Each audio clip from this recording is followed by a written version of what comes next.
এক জায়গায় দেখলাম হলকে বন্ধ করে দিয়ে ওখানে মাদ্রাসা করা হচ্ছে, সুবহানাল্লাহ কোন।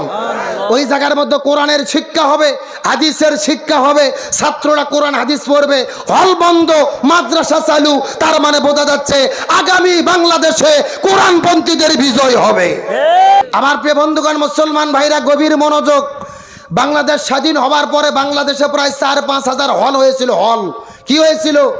সিনেমা হল, যেখানে মানুষেরা দলে দলে সিনেমা দেখতো। কিন্তু বর্তমানে সেই সংখ্যা কমতে কমতে বর্তমানে বাংলাদেশে এখন বর্তমানে হল আছে সব মিলিয়ে মাত্র 150, মানে 150, আর সবগুলো বন্ধ হয়েছে। আল্লাহ আকবার বলেন। এক জায়গায় দেখলাম হলকে বন্ধ করে দিয়ে ওখানে মাদ্রাসা করা হচ্ছে, সুবহানাল্লাহ কোন। ওই জায়গার মধ্যে কোরআনের শিক্ষা হবে, হাদিসের শিক্ষা হবে, ছাত্ররা কোরআন হাদিস পড়বে, হল বন্ধ মাদ্রাসা চালু, তার মানে বোঝা যাচ্ছে আগামী বাংলাদেশে কোরআনপন্থীদের বিজয় হবে ইনশাআল্লাহ। তাহলে কোরআনের হক কথা বলার দরকার আছে না নাই?